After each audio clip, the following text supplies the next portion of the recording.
Your greatest transformations start in chaos. Last year, I lost my home to a fire, watched my career plans crumble, and found myself living in a friend's spare room at 35. I'd wake up with panic attacks at 3 a.m., convinced I'd made catastrophic mistakes. Have you ever felt your entire world collapse around you? That period of absolute chaos forced me to question every assumption about who I was and what mattered. It became the catalyst for the most profound transformation of my life. In this journey from chaos to clarity, I discovered a framework that helped me understand why our greatest growth happens in confusion, and how you can navigate your own chaotic periods with purpose instead of panic.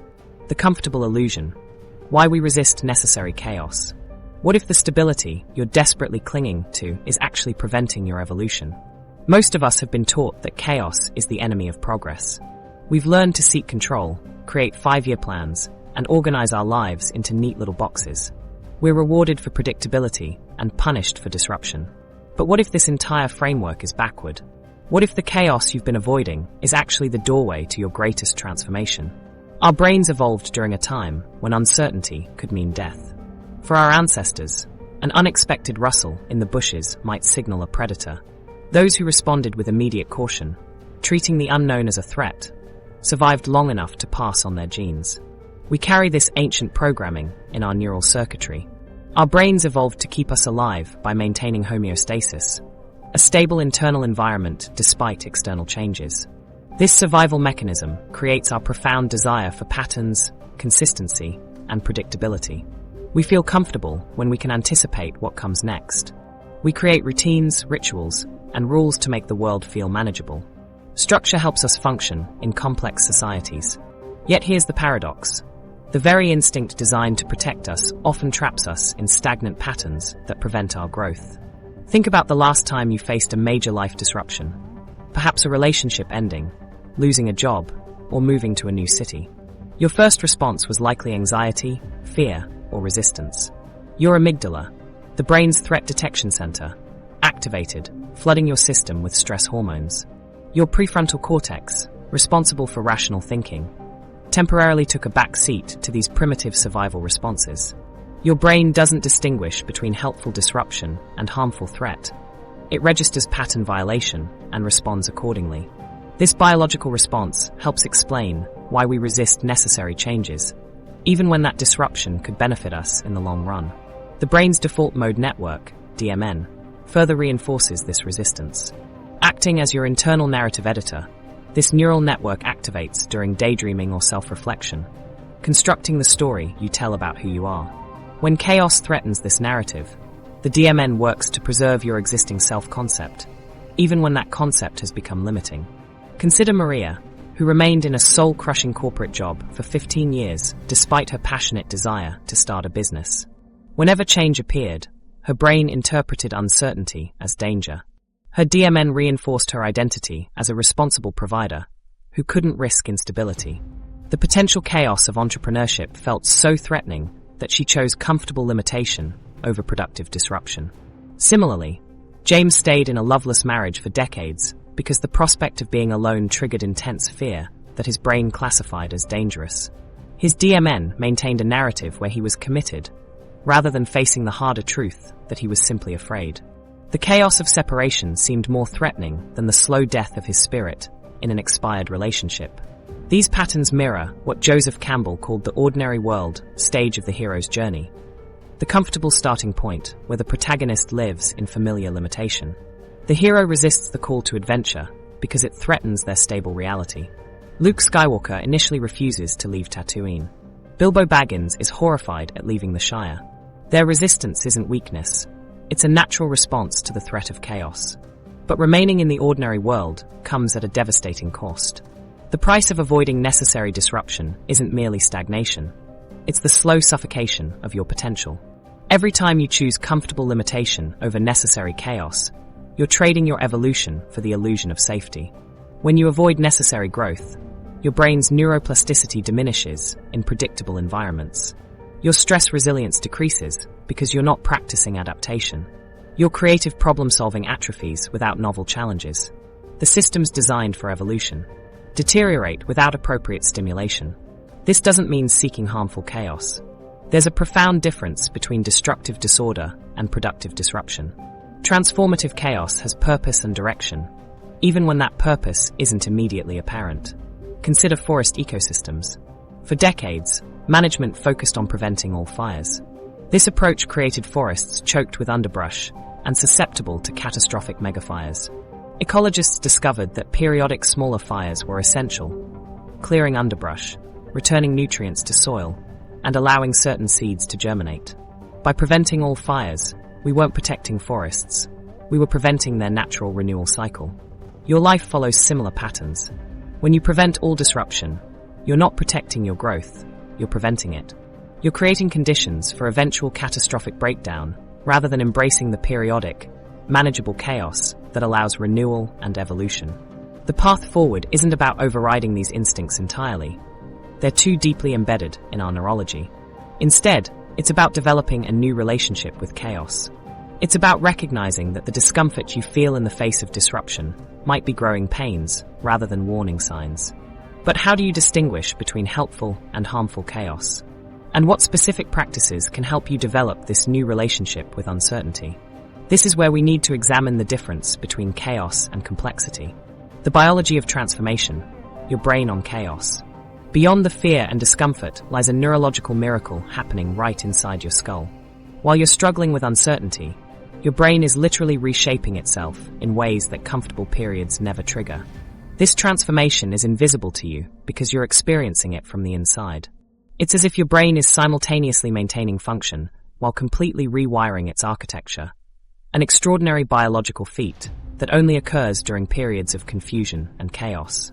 For decades, scientists believed that significant brain development happened only during childhood, leaving adults with relatively fixed neural structures. We now know this isn't true. Your brain continues to physically change and develop throughout your entire life. The critical insight: moments when you feel most lost, confused, and challenged trigger unique neurological processes that stability simply cannot initiate. Think about what happens when you drive the same route to work every day. Your brain operates on autopilot, using established neural pathways that require minimal energy. This efficiency serves routine tasks well, but hampers growth. When circumstances force you into unfamiliar territory, through job loss, relationship change, or identity crisis, your brain cannot rely on automatic processes. Instead, it creates entirely new neural connections to navigate the unfamiliar landscape. This is accelerated neuroplasticity triggered specifically by disruption. Your brain searches frantically for new patterns and solutions, testing connections it wouldn't normally try. Imagine your brain as a city with established roads and traffic patterns. During comfortable times, everything runs smoothly along familiar routes. When chaos enters, it's as if construction crews arrive to tear up those roads.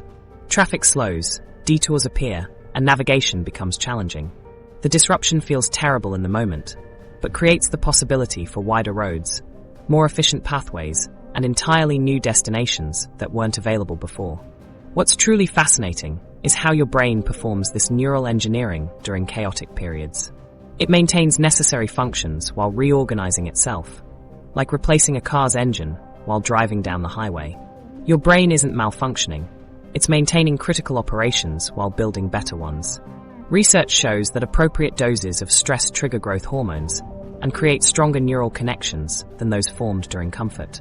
This mirrors physical muscle development, not through ease, but through the controlled stress of resistance training. When you lift weights, you create micro tears in muscle fibers that heal stronger than before. Similarly, when your brain encounters confusion, it builds neural pathways more robust and adaptive than those formed during predictable circumstances. This restructuring requires a certain threshold of challenge. Too little, and there's no stimulus for change.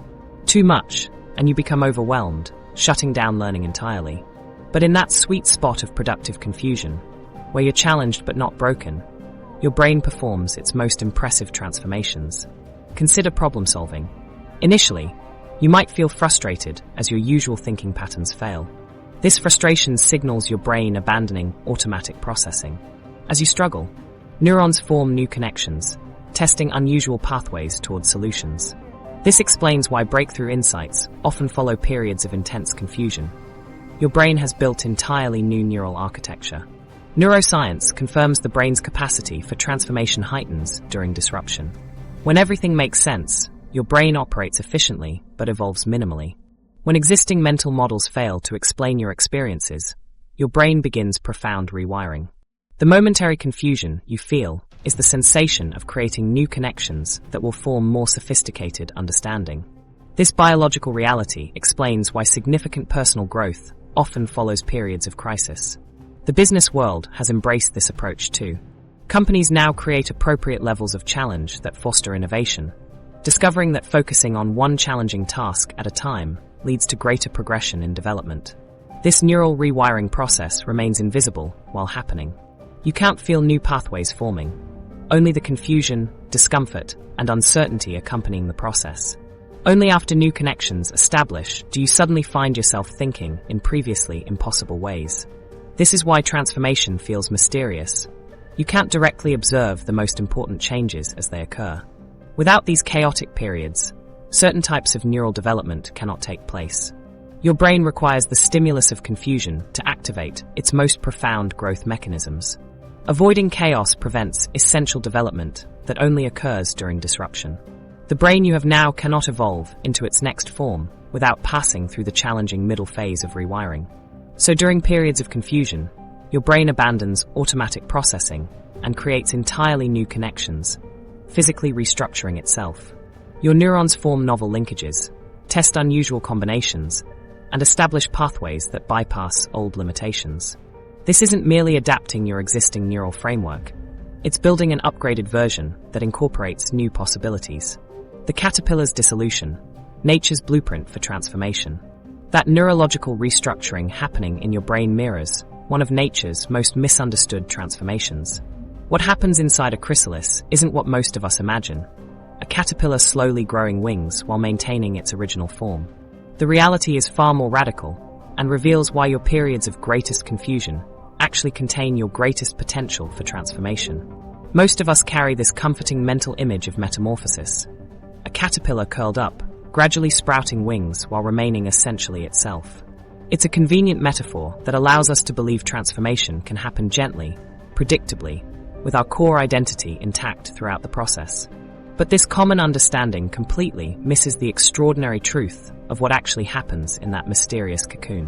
When a caterpillar enters its chrysalis, it completely dissolves. The caterpillar's body breaks down into what scientists describe as a cellular soup, a total dismantling of the original form. The caterpillar essentially digests itself from the inside out, becoming an unstructured mass that bears no resemblance to either its former self or the butterfly that will emerge. Within this cellular soup, special cells called imaginal cells appear. These cells contain the blueprint for butterfly structures that didn't previously exist. At first, these imaginal cells float individually, disconnected, and without coherent structure. They represent pure potential, not yet organized. What's fascinating is how the caterpillar's immune system initially responds to these imaginal cells, attacking them as foreign invaders. This mirrors our human resistance to change, where our psychological defenses often fight against new ideas that threaten our established sense of self. Despite this resistance, the imaginal cells persist. They multiply and begin finding each other, clustering together in groups. These clusters grow larger, connecting and communicating, gradually giving shape to entirely new structures. Wings, antennae, compound eyes. Features that share virtually no structural similarity with the caterpillar's form. I once spoke with Maya, a woman who left a 20-year corporate career to become a therapist. For months, I felt completely lost, she told me. I wasn't an executive anymore, but I wasn't yet a therapist either. I couldn't recognize myself. Looking back, I see that I needed to let my old identity dissolve before I could become who I am now. Just as the caterpillar relinquishes its past form, so too must we let go of our outdated identities. True metamorphosis requires a phase of complete dissolution, a breaking down of old structures, certainties, and identities before something new can emerge. The experiences we typically resist most, confusion, uncertainty, the loss of familiar reference points, are actually the essential conditions for radical reinvention. When you're in the midst of personal transformation, parts of your identity must dissolve. Your familiar ways of understanding yourself, your habitual patterns and comfortable narratives about who you are, These must partially break down to make space for new possibilities. This isn't comfortable or neat. It feels like chaos. It feels like loss. It might even feel like death. And in a real sense, it is the death of an old way of being to allow for the birth of something new. Consider moments in your life when you've experienced profound change. The most significant transformations rarely happen through minor adjustments. They require periods where your sense of self becomes fluid, where you no longer recognize yourself or understand your place in the world. These are the moments when, like the caterpillar dissolved in its chrysalis, you're between identities, no longer who you were, but not yet who you're becoming. What's remarkable about the caterpillar's transformation is that the potential for becoming a butterfly existed within it all along. The imaginal cells were always present, dormant in the caterpillar's body, waiting for the right conditions to activate. In the same way, your moments of greatest confusion might actually be activating dormant aspects of yourself, capacities and ways of being that have always been there but couldn't emerge within the limitations of your previous identity. This raises a profound question. What parts of your current identity might need to dissolve to allow for your next evolution? What familiar structures might actually be constraining your potential? Understanding this pattern changes how we approach chaotic, confusing periods in our lives. Rather than seeing them merely as disruptions to be endured until we return to normal, we can recognize them as the actual mechanism of meaningful change. The dissolution is not a detour from the path of growth. It is the path. The confusion is not an obstacle to clarity. It's the necessary condition for a more expanded understanding to emerge. The caterpillar's transformation reveals the hidden pattern of all meaningful growth. True transformation requires disintegration before reorganization can occur. In your own life, this truth offers both challenge and comfort. Challenge, because it suggests that disorienting experiences hold transformative potential. Comfort, because it provides a framework for understanding why periods of confusion are not signs that something has gone wrong, but that something is going profoundly right. You are in the chrysalis phase of your own metamorphosis. Thesis, antithesis, synthesis, the dialectic method of personal growth. This dissolution of identity mirrors a philosophical framework that's been hiding in plain sight for centuries. While we tend to see our confusion as something broken that needs fixing, what if it's actually the essential middle phase of a three-stage process, so fundamental to human growth that philosophers built entire systems around it? Your current chaos might not be a detour from growth, but precisely where transformation happens. Just as we explored how biological transformation requires a chaotic middle phase, a similar pattern appears in philosophical thought. Long before psychology explained personal development, German philosopher Hegel outlined a process that captures why growth must feel chaotic. He called it the dialectic method, viewing transformation as a dynamic clash between opposing forces that creates something entirely new. Hegel's dialectic begins with a thesis: your established identity, beliefs, and patterns forming your sense of self. This is your comfortable truth, the story about who you are and how the world works. It's stable, coherent, and feels fundamentally right, the foundation you've built your life upon. Then something disruptive enters, the antithesis. This could be information contradicting your beliefs, an unexpected life event challenging your identity, or an experience that doesn't fit your existing framework. This creates tension that can't be easily resolved. Imagine discovering that a long-held political belief you inherited from your family doesn't align with your lived experience. Your mind races between loyalty to your upbringing and the undeniable evidence before you. This uncomfortable mental state is what psychologists call cognitive dissonance, that tension arising when holding two conflicting ideas simultaneously. It's your internal alarm warning that something doesn't compute. Most people try to resolve this dissonance quickly. We might reject new information, rationalize it away, or force it to fit existing beliefs. Anything to restore certainty. But Hegel's insight reveals that this tension isn't something to avoid. It's the exact condition necessary for transformation. When you prematurely resolve cognitive dissonance, you miss the opportunity for what Hegel called synthesis, a higher-order integration transcending both the original thesis and challenging antithesis. Synthesis incorporates elements of both, while becoming something greater than either. If you immediately reject information challenging your beliefs, you remain stuck in your original position. If you abandon your existing framework entirely, you simply swap one limited perspective for another. True growth happens in the messy middle, where you hold both perspectives in tension long enough for something new to emerge. This framework explains why transformation feels chaotic. The conflict between your existing identity and challenging experiences creates a period where nothing makes sense because you're between coherent frameworks. You've left the stability of your old understanding, but haven't constructed a new one yet. This is the chrysalis phase through a philosophical rather than biological lens. What makes this particularly challenging is that it requires tolerance for uncertainty, sitting in the discomfort of not knowing rather than rushing to premature conclusions. Most of us haven't been taught this skill. Education systems typically reward quick, confident answers rather than thoughtful exploration of contradictions. Social media feeds us information confirming existing beliefs. We're surrounded by influences pulling us away from the very tension needed for growth. Looking at personal development through dialectic thinking reveals this tension's value. If you resolve conflict too quickly, you short-circuit the transformation process. The discomfort isn't a sign something's gone wrong. It's evidence the process is working as it should. Contemporary psychologists applying dialectical thinking to personal development have observed that individuals who tolerate cognitive dissonance, who can hold contradictory ideas without immediately resolving them, often experience more profound transformations than those seeking immediate resolution. This framework also explains why just stay positive advice can hinder genuine growth. Positivity denying challenging experiences prevents full expression of the antithesis. Without acknowledging the real tension between your existing self and contradictory experiences, you can't access the creative potential of that conflict. The dialectic process isn't a one-time journey, but a recurring cycle. Each synthesis becomes the new thesis, eventually encountering its own antithesis, creating another growth opportunity. This cyclical nature explains why personal development is a lifelong evolution. Understanding transformation through this philosophical lens offers practical guidance for navigating chaotic periods. Instead of asking, "How can I escape this confusion?" ask, "What opposing forces am I trying to integrate?" View contradiction as creative tension with transformative potential. Recognize that sitting with uncertainty is itself crucial to the process.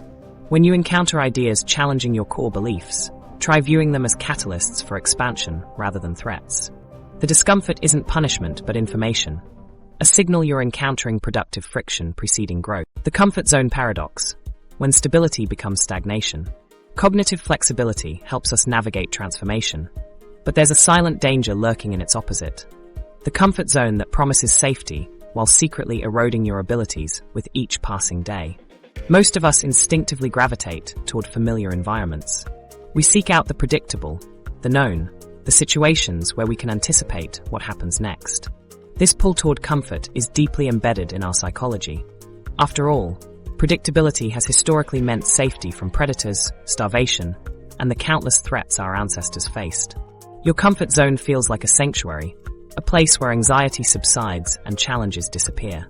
But this sanctuary harbors a troubling paradox. The environment that feels safest might actually be the most dangerous place for your long-term growth. Consider what happens when you stay in that comfortable chair, remote in hand, night after night. Initially, it feels like rest, but extend that pattern for months, and your body changes. Muscles weaken, fitness declines, posture deteriorates. What began as comfort transforms into physical fragility. This principle extends beyond physical fitness. When we shield ourselves from challenges, we experience a decline in capabilities. Scientists call this the biological principle of use it or lose it, applying to virtually every system in your body and mind. Your brain, muscles, immune system, and emotional resilience all require regular stimulation through challenge to maintain function. Your brain weakens when not regularly challenged with novel problems. Neural pathways that aren't used begin to deteriorate, leading to decreased cognitive function. This process accelerates as we age. The brain has no maintenance mode. It's either growing stronger through challenge or growing weaker through disuse. Consistently choosing comfort signals your brain that certain capabilities aren't necessary to maintain. The psychological impact compounds this problem. Research shows that avoiding anxiety-producing situations actually increases your sensitivity to anxiety over time. Each avoidance reinforces neural pathways associated with fear. The person who avoids public speaking becomes increasingly terrified of speaking as time passes. Their comfort zone shrinks rather than maintaining its boundaries. This creates a devastating spiral. The more we avoid challenges, the less capable we become of handling them, which makes us more likely to avoid future challenges. Over time, more experiences feel threatening or overwhelming. Take Alex, a software developer who stayed at the same company for 12 years despite growing dissatisfaction. Familiar routines and established reputation made leaving seem too risky. When his company eventually downsized, he found himself utterly unprepared for the modern job market. His outdated technical skills, neglected professional network, and unfamiliarity with current interview practices created a crisis. By choosing short-term comfort, he experienced far greater suffering when change became inevitable.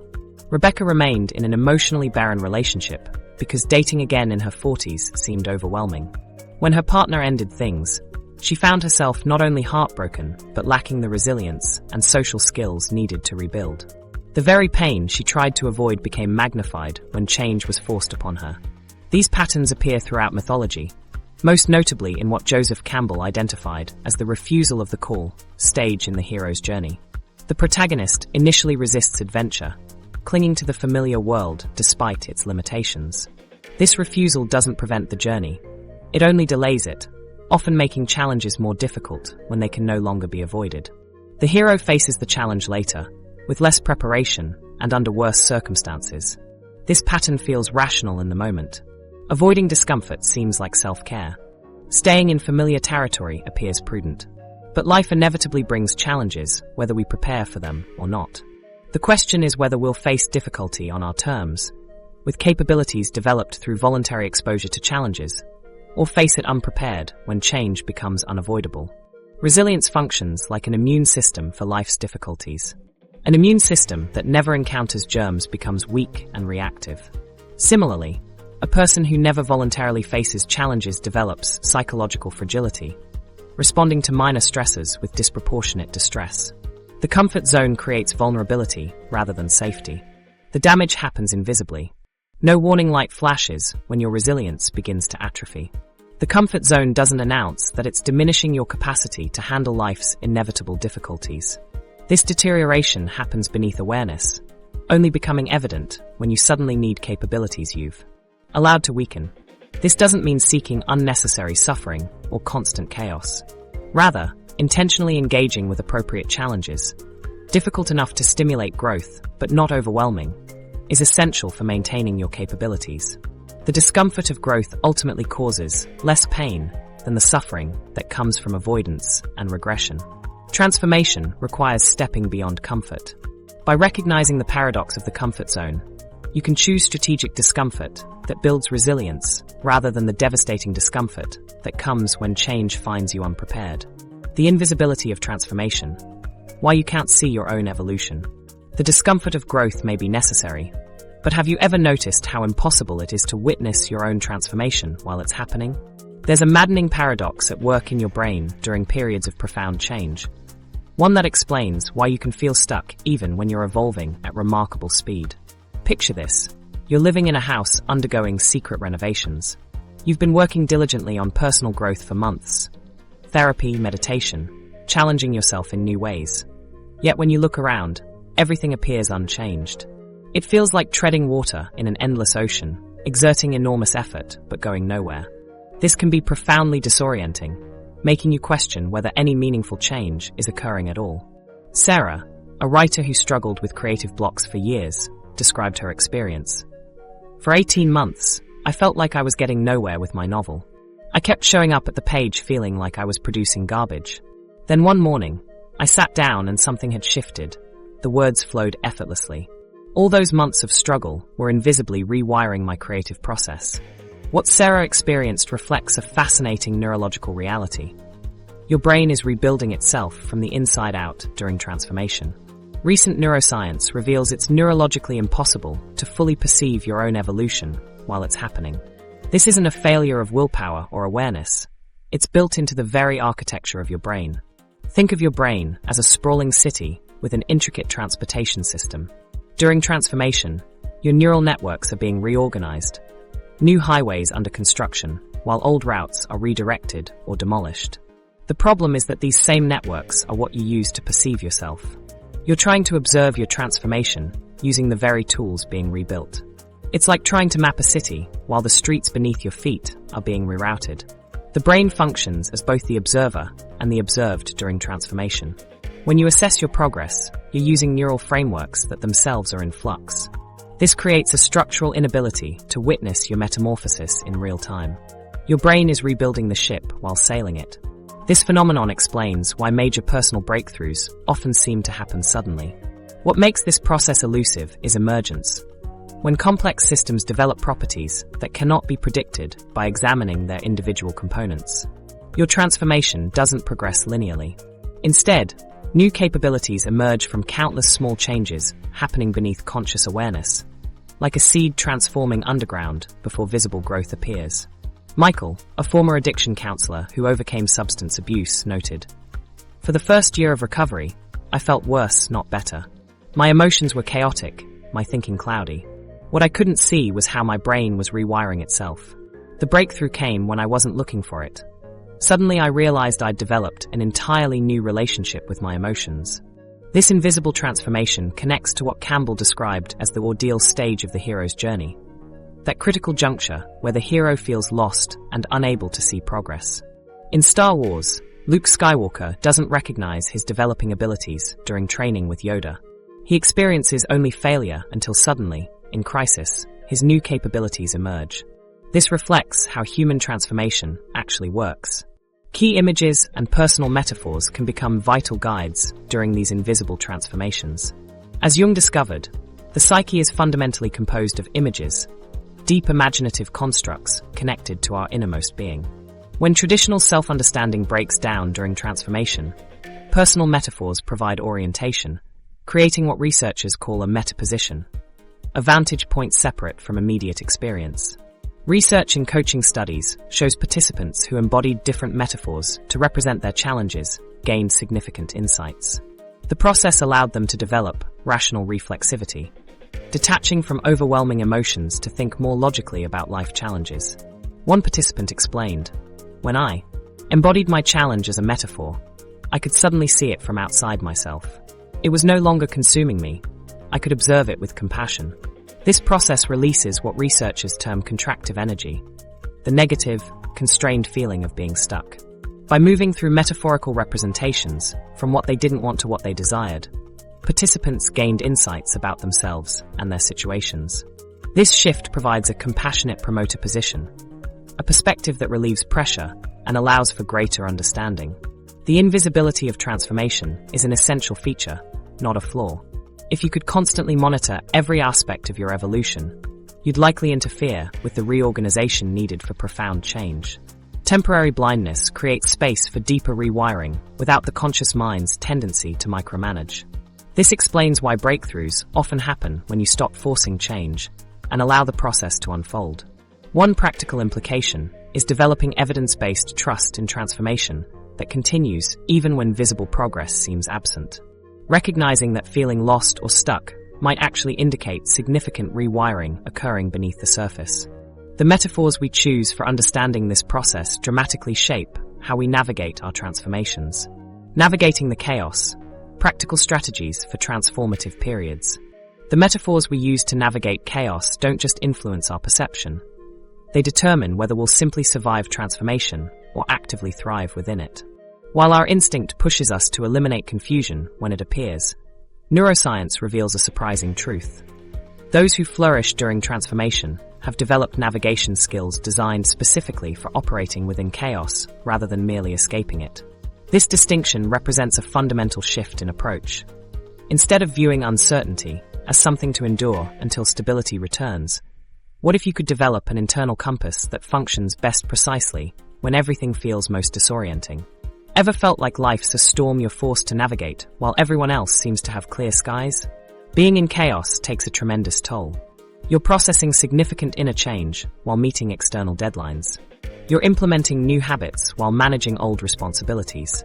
You're building fresh patterns while maintaining existing commitments. This collision of transformation and function creates a psychological terrain that conventional approaches rarely address.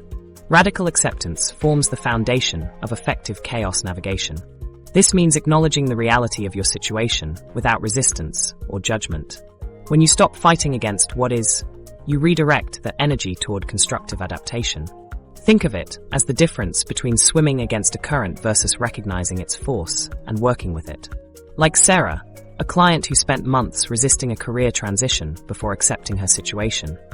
Once she did, her energy shifted from frustration to focused exploration. With acceptance as your starting point, time chunking becomes your practical lifeline. This involves focusing exclusively on the immediate next step, rather than visualizing the entire journey ahead. During transformation, looking too far forward often triggers paralysis or anxiety.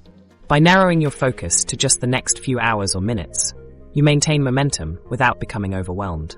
It's like crossing a wobbly bridge, looking at your feet for each step rather than staring at the distant end. Mark, a business owner navigating industry disruption, found relief by breaking each day into 2-hour segments rather than trying to solve everything at once. Next, actively create meaning frameworks that give purpose to challenging experiences. This transforms random suffering into purposeful challenge by constructing narratives that connect current difficulties to larger purposes. Rather than asking, "Why is this happening to me?" shift to, "What might this be preparing me for?" The brain naturally seeks patterns. By engaging in this meaning-making process, you work with your brain's natural tendencies. Even simple daily reflections connecting challenges to potential growth can transform how you experience chaos. Developing discernment between productive discomfort and destructive suffering proves critical. Productive discomfort challenges you in ways that build capacity, while destructive suffering damages your system without creating growth. Ask yourself, is this difficulty building my capacity or eroding it? Am I bending or breaking? This discernment allows you to lean into valuable challenges while setting boundaries against harmful ones.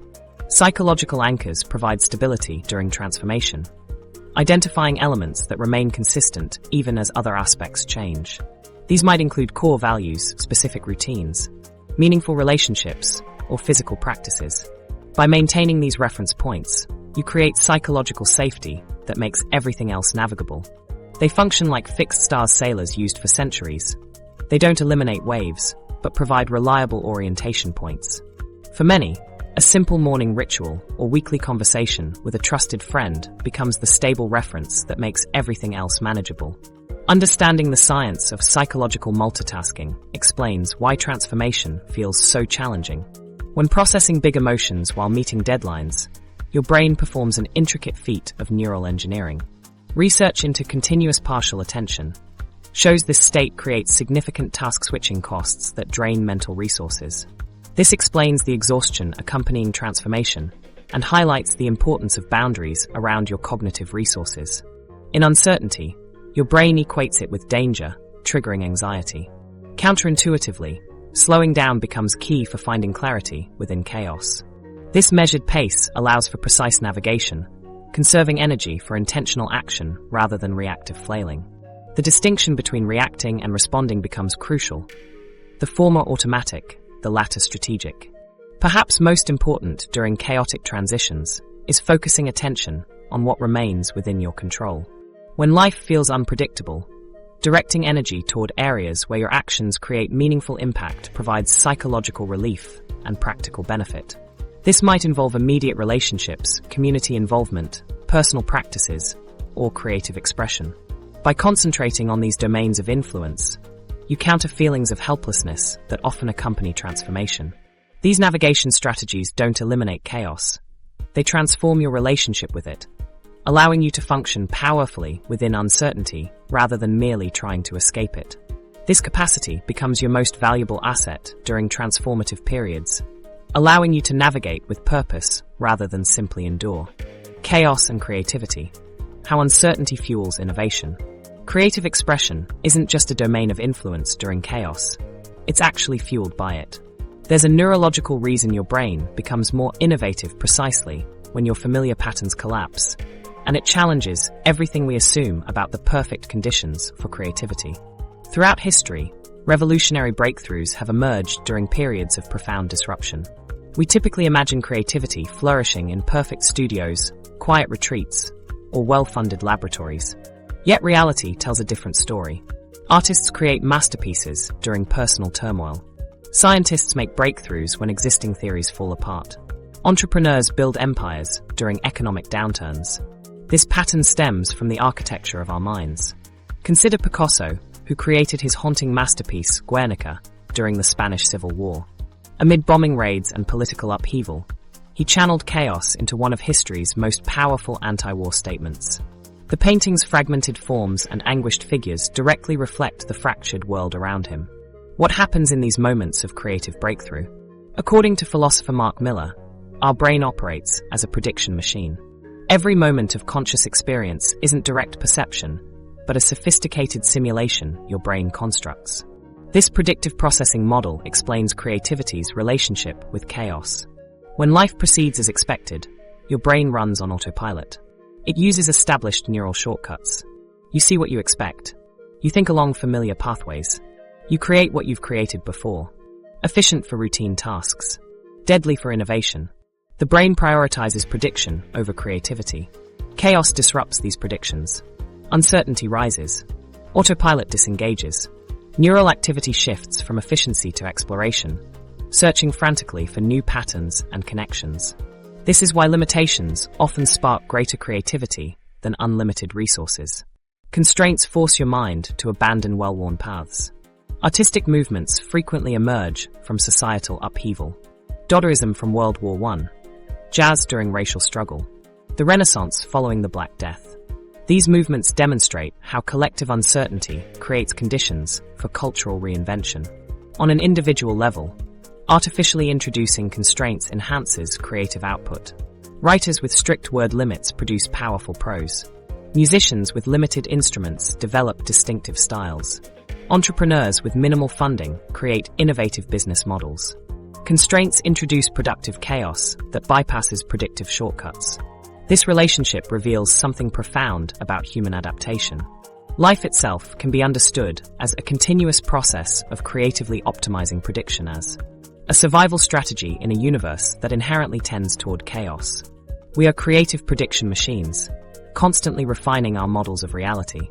When these models break down, we make our greatest creative leaps. The experience of being at what Miller calls the edge of informational chaos creates optimal conditions for insights. This explains why activities disrupting normal perception patterns enhance creativity. Art challenging conventional perspectives, meditation quieting the predictive mind, even certain psychedelic experiences, all bring us to this edge where innovation becomes possible. You've experienced this phenomenon. Breakthroughs often come not during focused concentration, but while walking, showering, or drifting to sleep. That's your brain temporarily releasing its grip on predictive control, allowing novel connections to form. Chaos creates fertile gaps in thinking. Organizations maintaining perfect order typically struggle with innovation. Creative companies deliberately introduce controlled chaos, flexible structures, diverse teams, permission to experiment and fail. They recognize innovation requires disrupting established patterns. Instead of seeking perfect conditions, what if you deliberately sought the uncomfortable edge of understanding? What if you introduced constraints rather than waiting for ideal circumstances? What if moments of confusion became essential preconditions for creativity? The research shows that subjective well-being partly reflects predicting better than expected. When your brain successfully anticipates what's happening, dopamine releases, creating positive feelings. But this mechanism can trap you in established patterns.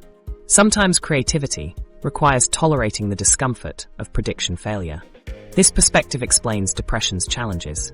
Depression often involves persistent predictions that one cannot fit with the world. These rigid models become self-reinforcing. Creativity requires flexibility in our predictive systems, allowing adaptation when reality challenges expectations. History's most innovative creators developed comfort with uncertainty. They learned to stay at the edge of chaos without retreating to safety. They recognized discomfort as an invitation to push into new territory. The relationship follows an inverted U-curve. Too little chaos provides no stimulus for creativity, while too much prevents it. The sweet spot lies between enough uncertainty to disrupt patterns without triggering shutdown. By understanding this relationship, you can approach chaotic periods differently.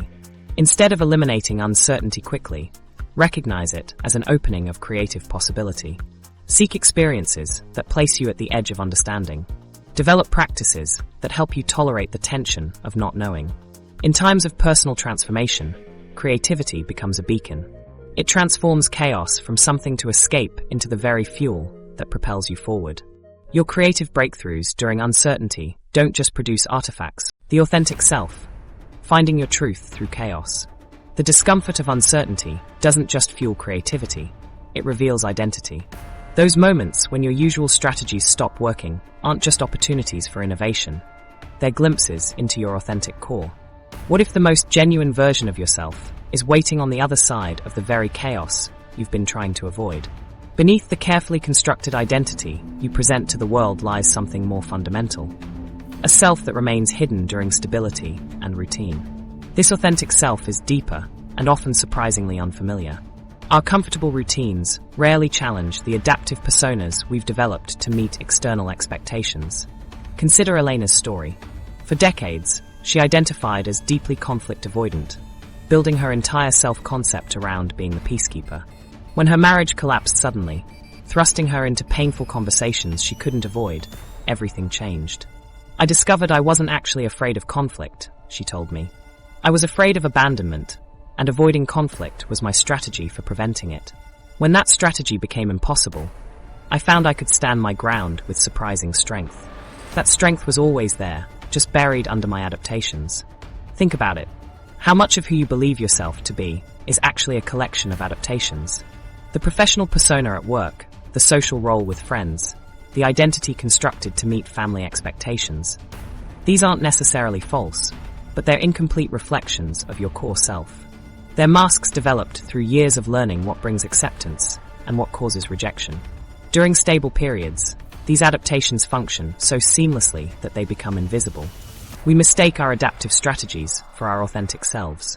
What makes chaos so revealing is that it renders these coping mechanisms temporarily useless. When familiar patterns dissolve and usual strategies fail, something remarkable happens. The adaptations that normally shield your true nature become ineffective, creating cracks through which authenticity emerges, like treasure long buried finally coming to the surface. During genuine crisis, people frequently act from a place of core values rather than conditioned responses. These moments reveal priorities and strengths that weren't visible before. The parent who discovers unexpected courage during an emergency. The quiet employee who emerges as a leader during company turmoil. The chronically indecisive person who suddenly finds clarity when forced to act. These are pre-existing qualities being uncovered when adaptive masks fall away. Tomas, a corporate executive who built his identity around rational decision-making, experienced this during a chaotic company restructuring. "I'd convinced myself I was simply a logical person who didn't feel things strongly," he explained. "The chaos stripped that away. I realized I wasn't unemotional. I was afraid of vulnerability. Discovering my emotional depth changed everything about how I lead." These revelations mirror what Joseph Campbell identified in the hero's journey. The hero returns from the ordeal fundamentally changed, having accessed aspects of themselves that couldn't emerge within the comfortable, ordinary world. The return with the elixir involves bringing this authentic self back and integrating it into everyday life. This integration connects directly to the dialectical cycle we explored earlier. The authentic self that emerges through chaos becomes the new thesis, the foundation for future growth. This newly discovered self carries forward, eventually encountering its own antithesis that will catalyze the next transformation. Personal growth isn't a destination, but an ongoing spiral of discovery, with each authentic revelation setting the stage for the next evolution. Our authentic selves often contradict the narratives we've constructed. The person who built an identity around needing control may discover deep capacity for surrender. The self-described introvert might uncover natural leadership abilities. The anxious individual might find unexpected calm precisely when external chaos peaks. This explains why transformative periods feel so disorienting. When aspects of yourself emerge that don't fit your existing self-concept, it creates profound confusion. You might think, "This isn't like me," when in fact, it may be more authentically you than the familiar patterns you've mistaken for identity. To navigate this process consciously, reframe how you interpret unexpected behaviors during chaotic periods. Instead of dismissing them as stress responses, ask yourself, what if this is revealing something true about me that normal circumstances don't allow to surface? This transforms confusion from something to resist into valuable information about your authentic nature. The path toward authenticity isn't about discarding all adaptations. Many serve important purposes. It's about recognizing when adaptations have become constricting rather than supportive, when they obscure rather than express our true nature. Chaos helps lift the veil between adaptations that reflect our authentic selves and those that merely protect us from perceived threats. Perhaps most empowering is recognizing that your authentic self already exists, waiting to be uncovered rather than created from scratch. The butterfly doesn't learn to fly. Those capabilities were encoded in its DNA all along, waiting for conditions that allowed their expression. Similarly, your authentic qualities aren't manufactured through struggle, but revealed when conditions strip away what's concealing them. The comfort in chaos, embracing the catalyst. The paradoxical sanctuary we build from our own chaos might be the most fascinating psychological pattern I've ever encountered.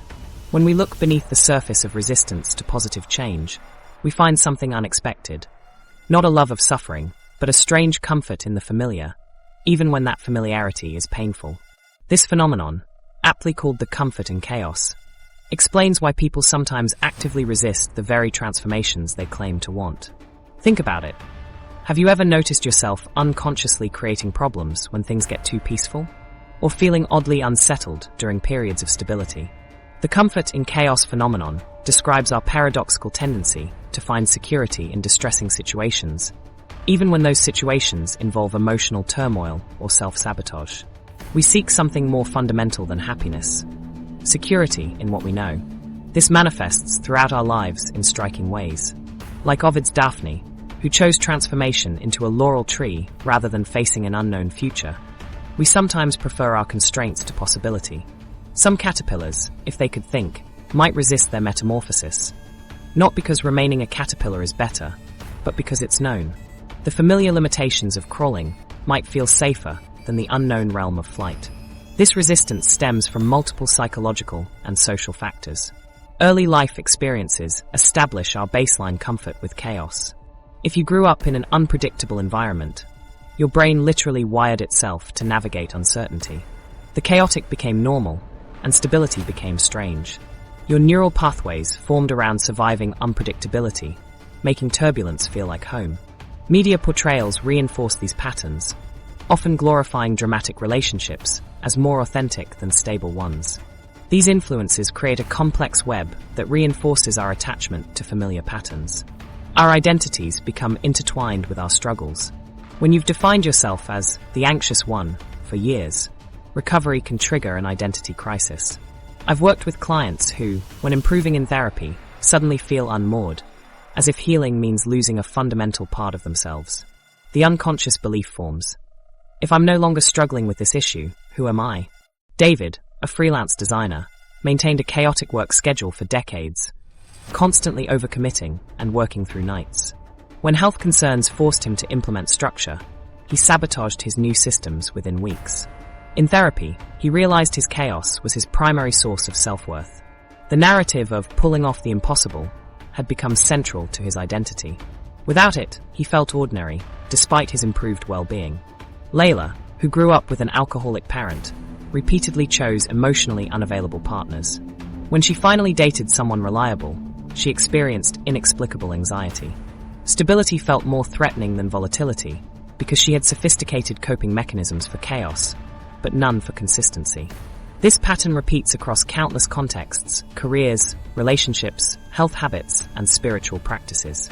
We resist positive changes because new stability feels more threatening than familiar difficulties. This emerges as self-sabotage through staying in unhealthy relationships, undermining career advancement, or resisting therapy. This connects powerfully to the return phase of the hero's journey, the most challenging part of transformation. Like Odysseus, who faced his greatest challenges after Troy fell, we struggle most after achieving what we sought. Having confronted external chaos and emerged changed, we must now live as our new self in the old world. Here, many journeys falter as we unconsciously recreate familiar patterns rather than embodying our transformation. This moment represents both our greatest vulnerability and our final threshold before lasting change. The key to breaking this cycle lies in recognizing when you're maintaining unnecessary chaos. Pay attention to patterns. Do you create drama when things settle down? Feel anxious during stability? Define yourself primarily through struggles rather than potential. The brain seeks patterns, even destructive ones, because prediction equals safety evolutionarily. Familiar suffering often feels safer than unfamiliar peace simply because your brain knows what to expect. This explains the strange comfort some find in depression or dysfunctional relationships. Not because they're pleasant, but because they're predictable. Breaking free requires conscious effort. Acknowledge the fear associated with change and begin redefining your identity beyond struggles. Challenge the belief that healing means losing yourself. Instead, see it as becoming more fully yourself. Embrace the unknown with small, consistent steps rather than dramatic gestures. Seek support through therapy or community groups where others understand this pattern. Organizations like the Oxford Mindfulness Center have developed programs targeting this phenomenon, helping people recognize their attachment to chaos and develop healthier relationships with stability. We can learn to distinguish between necessary chaos that fuels growth and unnecessary chaos that merely reenacts old patterns. The goal isn't perfect stability, but conscious engagement with transformative chaos while releasing the unnecessary. When you understand why familiar pain often feels safer than unfamiliar peace, you gain the ability to make different choices. You can recognize when you're recreating chaos out of habit rather than necessity, trusting the invisible process, faith in your transformation. Once you've recognized your patterns of unnecessary chaos and learned to distinguish between productive discomfort and destructive suffering, you'll face what might be the ultimate test of transformation, the void where nothing appears to be happening. It's like standing in a dark room, feeling around for walls that aren't there, wondering if you've made a terrible mistake. This invisible process, where faith meets uncertainty, is precisely where most people abandon their journey, right before the breakthrough that would have changed everything. Our results-obsessed culture makes this challenging. We've been conditioned to expect visible progress, measurable outcomes, and clear feedback loops. Social media showcases finished products while hiding the messy middle. We celebrate transformation reveals, but rarely document the disorienting limbo between what was and what will be. Imagine walking through a long, dark corridor. You left the familiar light behind, and ahead, you can only occasionally glimpse faint glimmers that suggest an opening. Your steps echo. You question if you're moving forward or simply walking in place. This is the landscape of invisible transformation, a terrain many of us find ourselves navigating when pursuing meaningful change. When Maya left her stable corporate career to pursue sustainable architecture, she described the first 8 months as walking through fog. Her professional identity dissolved as her income dropped dramatically. The hardest part wasn't the financial uncertainty, she explained. It was not knowing if I was moving forward at all. I couldn't see evidence that my sacrifice was leading somewhere meaningful. This is where evidence-based faith becomes essential. Unlike blind faith, evidence-based faith uses historical patterns as trust anchors. Throughout human history, every significant innovation, artistic breakthrough, and personal transformation has included a period of invisibility, profound reorganization occurring beneath a seemingly static surface. Einstein experienced years of apparent failure before his breakthroughs. Van Gogh created during a period of seemingly fruitless work. History demonstrates repeatedly that invisible processes yield extraordinary results. Nature provides compelling evidence for trusting these unseen transformations. Seeds germinate in darkness. Geological pressures create diamonds over time. The most dramatic changes in human development happen invisibly in the womb. These natural processes unfold according to their own timeline, regardless of our impatience for visible results. Have you ever felt stuck despite doing everything right? Consider how this invisible process might be working in your own life right now. What might be germinating beneath the surface of your awareness? A powerful practice during these invisible stages is keeping a transformation journal. Not a typical diary, but a deliberate documentation of subtle shifts that might otherwise go unnoticed.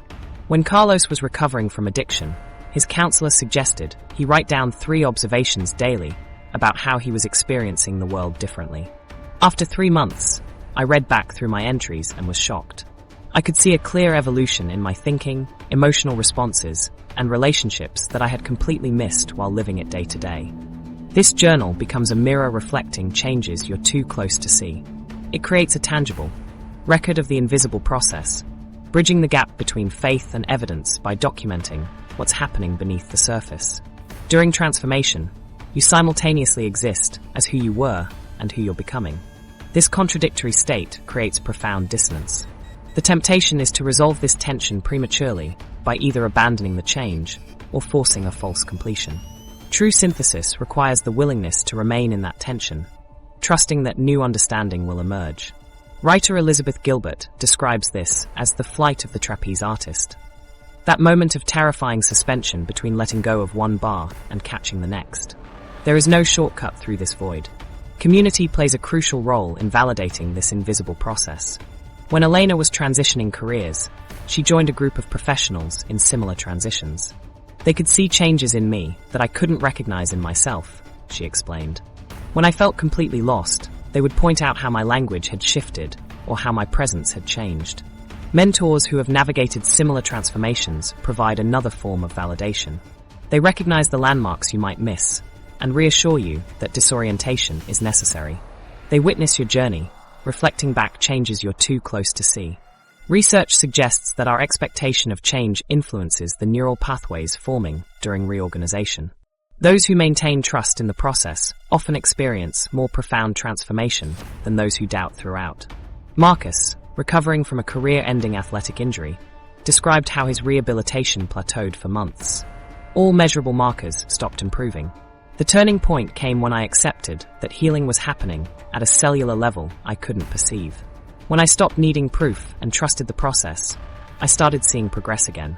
Learning to trust the invisible process means developing a different relationship with time. Western culture operates on chronos time, sequential and measured. Transformation operates on kairos time, qualitative moments that can't be scheduled. This shift allows you to stop asking, how long will this take? And instead ask, what is this teaching me while I wait? When you recognize chaos as a catalyst for growth, you transform your relationship with life's most difficult periods, shifting from a stance of resistance to one of acceptance and opportunity. This reframing reveals the potential for innovation and self-discovery within seemingly destructive experiences. Kia Abrera validates this journey, noting that processing big emotions while meeting deadlines, implementing new habits while managing old responsibilities represents an incredible feat of neural engineering. Embrace the chaos. It's the canvas of your transformation. Trust your ability to emerge stronger from upheaval. Your brain is already rewiring. Your perspective